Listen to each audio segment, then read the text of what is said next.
Hi,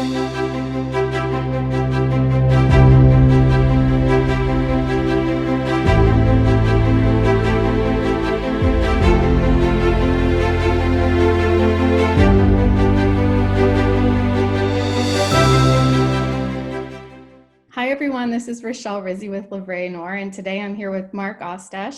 He is with markostach.com, and he's also the author of Courage to Connect and has this really valuable tool. It's a little gratitude notebook, and I can't wait for him to tell you all about it. So, Mark, welcome, and please tell everyone a little bit more about how we met and how you were inspired to start writing and sharing these stories. Well, first of all, thanks for having me, Rochelle. It's great to see you. As you can see, I am in the midst of the fall. Beautiful terrain in the background here, out taking this call outside with a warm cup of coffee and excited to see where the conversation goes today. So I just want to share that and acknowledge that with you. It's great to be on the show. And yeah, I'd love to just kind of share. First of all, we met a couple years ago, and I feel like we became fast friends with a common just connection on being around good people, trying to help others succeed, trying to navigate the small business journey. And when we met, I had a full-time job at the moment. And then through a series of events, including a layoff, I found myself looking at this small window that I've been trying to crack open for the past 5 years to jump through. And I made the jump last November as a full-time speaker and author. So that's the real short version. Yes, thank you. Thank you. Well, I have to say to everyone watching that I kind of skimmed this book a couple weeks ago when we landed this interview and got it on the books. And then last night, I read it cover to cover in about an hour and a half flight. It was an easy read, and I was the ugly crier in row 11, seat 11C. Everybody could have, luckily we're wearing masks now, right? So I was able to kind of like hide my ugly cry and sit here. But it was so heartwarming, and I just absolutely loved it. So many things resonated with me, and I want you to talk about, there are a couple of stories that, well, first of all, the intent of the docuseries is to talk to entrepreneurs and to inspire them and to help those whom I'm interviewing tell their stories, not just to be inspired, but also to say, you know, who resonates with me? What network can I build from this? And everyone whom I've interviewed comes to the interview being of service. And I really appreciate that, especially from you, Mark, because this entire book is about being of service and also taking care of yourself. And that's what I loved so much about it. And there were a couple of stories in here that absolutely inspired me, like the man that you met on the street and how you helped him, and the story about your father-in-law. I mean, these are just heartwarming stories that, especially right now with what's going on in our world, we lose sight of what's important, and we're sometimes in panic mode or reactive mode. And these stories really are grounding roots, I think, to the heart. And just talk a little bit about that. And I do want to hear what inspired you to actually sit down and finally write this. Yeah, so just a few things for all these struggling authors out there. I never saw myself as a writer. And then about 4 years ago, I attempted a book, shared the manuscript with an editor, and she really beat it up. And it made me just kind of stall out on the process. Got a lot of resistance and writer's block. And then my wife encouraged me just to start writing monthly. So I began to send a monthly newsletter out. We had a few kind of friends and family that were on that list. I've now kind of grown that to a few thousand people. And as I made those kind of monthly commitments to myself to write one story a month, I found myself with a lot of authentic stories that meant a lot to me, that were well written, because I was only writing stories at a time. And I have a mentor who's 90 years old. His name is Dr. Lauren. He kind of looks and sounds like Yoda. And he said to me, you should take the best of the stories that you've written and put them into a book. And I thought, well, that's a heck of a lot easier than sitting down on page one and writing a full book like I had attempted 4 years ago. Mm-hmm. So lo and behold, I did just that. Courage to Connect literally is a book of meaningful stories that help you create more meaningful connections in your life. Well, and interestingly, you also have some tips in there on how to disconnect from the things that are distracting us. So talk about what made you decide to plug some of that in there. Yeah, so in short, the area that I do a lot of keynote speaking in and advocacy work is digital wellness. So some of you might have seen the recent documentary on Netflix called The Social Dilemma. I'm right in the midst of some of the thought leaders in that space trying to figure out how can we create better connections with our technology, and how do we redefine what it means to connect with ourselves without technology and better our relationships or often restore them. So a lot of this work that I call digital wellness has been helping me kind of prioritize the clients I work with, the stories I write, the resources I share. So digital wellness came about probably 15 years ago for me. I was graduating from Albion College, studied psychology and neuroscience, came out of Albion and did what you always do when you graduate with a boatload of liberal arts student loan debt. I went to massage therapy school. That was fun. That was fun. That was a good journey. My dad's like, "What are you doing?" But I knew human connection and touch were so significant to the workplace, and you know, helping with burnout and stress and overload, and email at the time was kind of the lifeline of business. So that led me into a career in technology, and then the psychology of technology became an area of focus for me. So after spending 5 years in that space, I developed an application that allowed you to self-manage your time online. I met my wife. I heard from God saying, repent from dead works, because it wasn't making any money or going anywhere. And she encouraged me to start writing and speaking.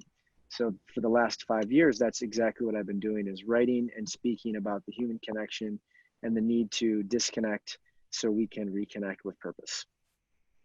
Well, and Mark, that's what comes out when anyone reads this. You are truly being of service to everyone who reads it. And it's not just a book of essays or like a chicken soup for the soul. It really gives you, I mean, it is like definitely for the soul, but it's better than that. And I love that it's written in first person. Sometimes you throw in an emoji smiley face, and I think that's really awesome. It's just really, you can tell that it's it may be the abridged version of all the essays you've put together, but I can tell you picked the best of the best. And I know you, but I know you better because I've read this. And I love that you've thrown in these little sections so that we can reflect on ourselves. And I plan to go through and try to incorporate some of the tips of, how to connect offline, how to connect online. And I think that's so relevant to today. Um, and I definitely want to use it as a piece of my practice as I try to work on self-care and self-love as a mother of four, which I mention on this show quite a bit. I'm a mother of four, Yes. and I'm virtual schooling and also running a business. And there are days where I'm like, I don't know if I have the energy to do this docuseries today. And every day I remind myself that it's to be of service and we're doing good work here. And I hope that this serves you as well as serves all the other entrepreneurs, and that they find something of value from this book, because I know they will. Can you talk about this little book here? Sure. So those are little gratitude notebooks, and they're about the size of a phone. And it's a 2-week gratitude challenge. There's a quote on one side, and then there's an area to write on the other side. The area on the to write allows you to express what you're worried about, and then share what you're grateful for. And it's that act of priming your pump in the morning of your mind, body, and spirit before you get into emails or the workday or whatever the case is. For four crazy kids wanting waffles and pancakes and eggs. And instead, you step into gratitude, kind of get that heart of thanks and praise going, and then begin your day. So this way you can, if you picture your brain like a sponge, the first 10 minutes, that sponge is thirsty. So what I often ask my audience is what are you putting into that sponge in the first 10 minutes of your morning? And then how does that affect what you wring out for the next couple of hours in and around you, with your patience, your focus, your intention, your motivation, the things that often get lost when we just go immediately pick up our phone, start consuming digital calories that are high in saturated fats and low in value for our souls. and we find ourselves fatigued, burnt out, empty, and wondering why we've checked email 175 times and it's not even 10 a.m. Yeah. And I was thinking about this the other day. Well, first of all, let me say that this is what he's talking about. We've got this quote on this side, and this is one of my favorites: do everything in love, Corinthians 16:14. Do everything in love. And it says receive love. So we also have to be open to receiving it. And I think that when we are constantly on our phones and even watching the news, the immediate thing we have is self-judgment versus self-love. And when we lead with what's everybody going to think, or how am I going to fit, or why does this matter, and we start our day with questioning ourselves versus believing in ourselves. It's a roadblock. There's no way to get past that. And I know that you and I both share having done Zingerman's visioning workshop. Yep. We didn't do that together, but I saw that you did that. And Ari, one of our mutual friends who leads Zingerman's as one of the co-founders, is so inspirational on how he approaches visioning. Talk to me about that, because I know that not only do you live that and probably teach that in some of your keynotes and workshops and things, but I know you wrote about it and I know you live it. So tell me how that ties in here. Yeah, well, I got to back up and just kind of share. I've been on a journey through faith for quite a while, and I bring that up because I read a book recently called Whisper, and the book is about how God speaks to us. And there's 5 ways that the book calls out that God can speak to you. One way is through scripture or his word. Another way is through doors opening or doors closing. A third way is through people, friends, family, strangers. A fourth way is through dreams or mental impression. So I want to pause on that one, because I've realized that my whole life I've received mental impressions of things that I aspire to do, places to go, people to associate with. And over time, what I originally thought was confidence in my own skills and ability to bring those people through my will and through my desires, which plays a part into it. I realized that it was God giving me mental impressions or dreams that would rehearse in my head and eventually become a book, a product, a message, a PowerPoint, an opportunity to work with a client. And it gave me confidence to say, okay, not only is visioning real, but the impressions that we get on our head and heart are also real. So honoring those, discerning those from things we should pursue versus things we should let fall to the wayside. That's just one of those disciplines that I think we all grow into. Sometimes though, as life gets older and we get more stress and fatigue and we don't have that foundation to rest on, we can lose sight of those visions or those impressions that we've been given. And an example of that, there's Jennifer Gilbert, who wrote Eat, Pray, Love. She wrote a book called Big Magic, and it is so good, but it essentially talks about visions or dreams or ideas and how they are living organisms. And she says that if you don't honor the vision or dream that you've been given, let's say, for example, you had an idea of creating, I don't know, what's something you want to create, Rochelle? Oh gosh, I want to be a full-time author and have an apartment in Paris, and that is in my vision, my written vision. That's in your vision. All right, so I'm going to go with, let's say you had this idea to write this book that was completely different from what readers are used to reading. That idea of how to write that book, if you don't honor that idea, that living idea will go find somebody else. So that's why often when we say to ourselves, like, hey, oh my gosh, I had an idea for that. I wish I would have pursued that. It's like, yeah, because that vision or dream was living, it had life, and it was seeking a home, a body, a vessel to rest in and to be released from. So I'm realizing that visioning, which again, Ari interprets it differently than what I just described, but I think there's a lot of overlap, which is just the power of thinking and manifesting your future in a way that's pleasing and overflowing with what it is you want, not what it is you don't want. Oh, I love that. I will definitely have to read that book. And it, if anything, I was just telling someone, while it's a stressful time, we can look at it that way if we want to. I'm really appreciating the pause and using the time as wisely as possible. While I feel like I'm pulled pretty thin some days, um, I really value the time I've had to think. And I've never thought of an idea being some tangible, almost ball of energy. I've never thought of, A living organism. yeah, I've never thought of that. And that's really, really powerful stuff, which Yeah, if you excites think me. about, oh, sorry. No, I I was was just gonna just say going it to say, excites me, and it's like brings great joy when you think yes, about not stifling yourself, that if it's there, it's definitely possible. right, right. And if you think about, Rochelle, like the word emotion, and if you look at like Einstein's E equals MC squared, energy equals MC squared, right? Our emotions are just energy in motion. So as the wind blows into my AirPods here, I feel the wind and the energy of the wind coming to me. When my 5-year-old son does something that he shouldn't do, I feel angry. I get a ball of anger that just comes up my chest, and I usually yell at him, right? So, so those are just like examples of how emotions metabolize through us. Some researchers say that it takes 90 seconds for an emotion to process in us and through us. So oftentimes when we have anger and we're not consciously aware of what's driving that anger, instead of metabolizing that in 90 seconds and then releasing that with a shout or maybe a punch in the pillow or a walk outside, we'll hold on to that anger.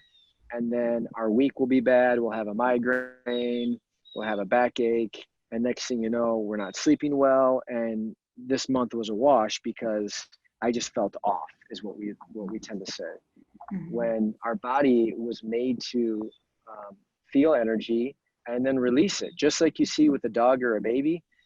Babies cry often and then they smile immediately after, or a dog sees another dog and growls and the hair sticks up, and then it turns the corner on the walk, doesn't see the dog, and the hair is fine. So those are just examples of our bodies designed for movement and energy, so that way we can honor the emotions we feel but not let them own or define us.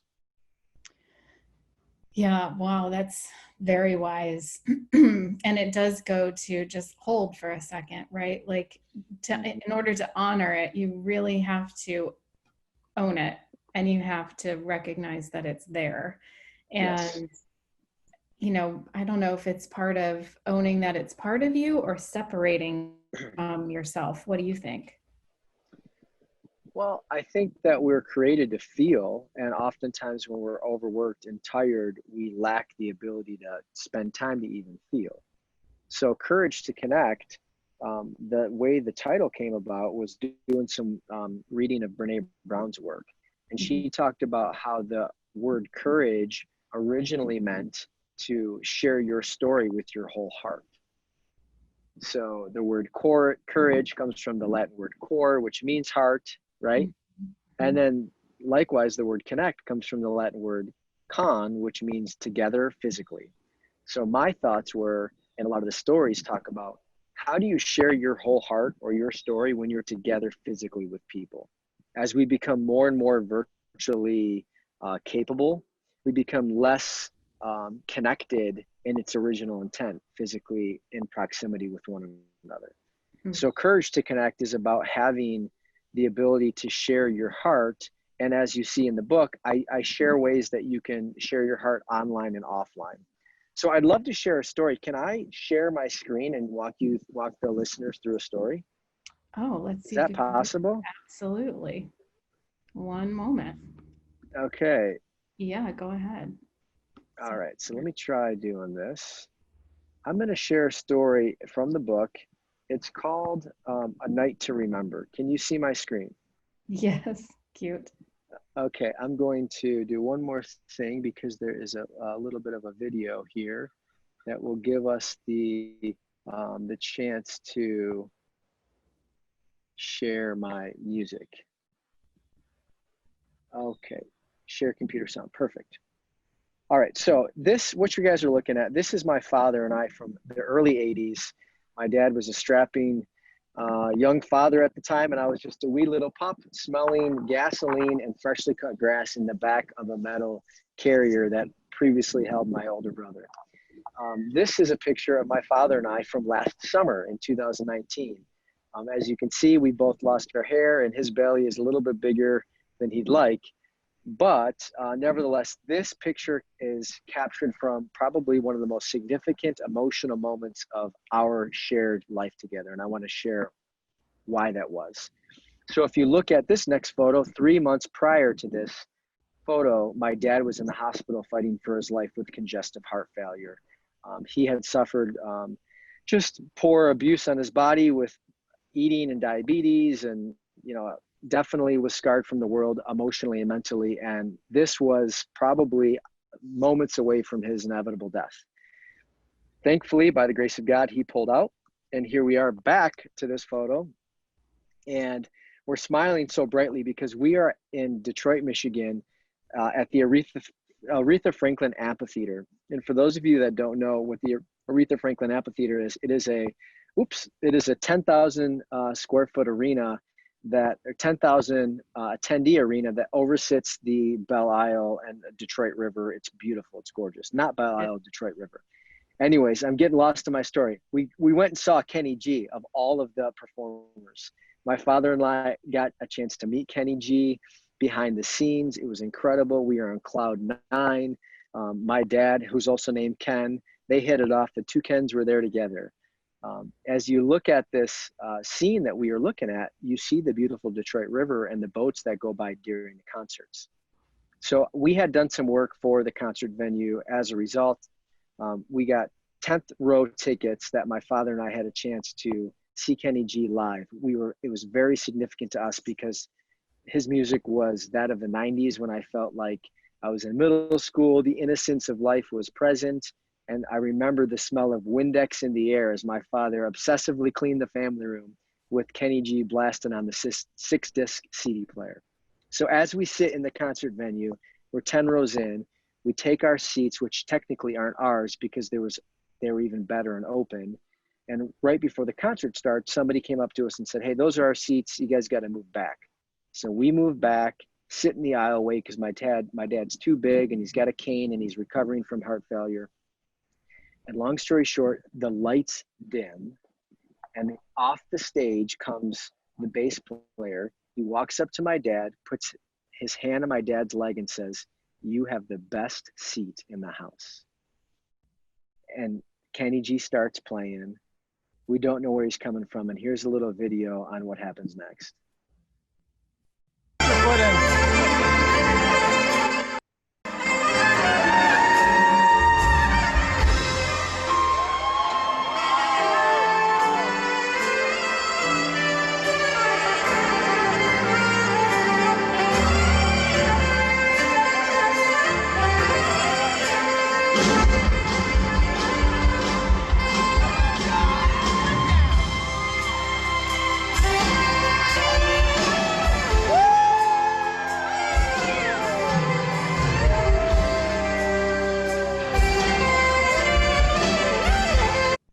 You can see just by that unbelievable night, my father and I were in the midst of 10,000 fans with Kenny G literally breathing on us, right? It was the most incredible experience. And this is an example of a story that I share in the book that's showing my dad, who was depressed and down and out, had the courage to get his butt off the couch, go to the venue with his son. We shared in a moment that we couldn't have even planned or plotted or paid for that matter. But instead, the ability to be in a physical presence on a summer night, meeting Kenny G and then having him perform right in front of us was truly a night to remember. Well, I have tears in my eyes. It gave me goosebumps because it really does show that if you believe it, you will see it. And I just want to thank you so much for sharing that. And I wish we had more time to go through all the various stories that are in this book, but people are just going to have to buy it. They're going to need to gift it. This is absolutely, and you are absolutely a gift to the world. And I just want to thank you so much for everything that you bring to us and that story. Here I am ugly crying again. I think you're the first guest that's made me cry, but in a good way. And I really needed it. This came to me at such a great and powerful time in my life. And I just really want to thank you from the bottom of my heart. Well, I receive your thanks. And my final words to the listeners out there are, you have to slow down to feel your surroundings. And oftentimes when we give ourselves the chance to do that, we can see all the goodness around us. So the word for 2020 for my family and I has been grace. So the words I speak over you is that you can give yourself grace to be less hard on yourself and your goals and your to-dos, and you can receive that grace to give to others, because we all need it. Thank you. I am receiving that. I am so grateful and full of gratitude for you, Mark. Thank you so much. Thank you, Rochelle. I appreciate you having me on.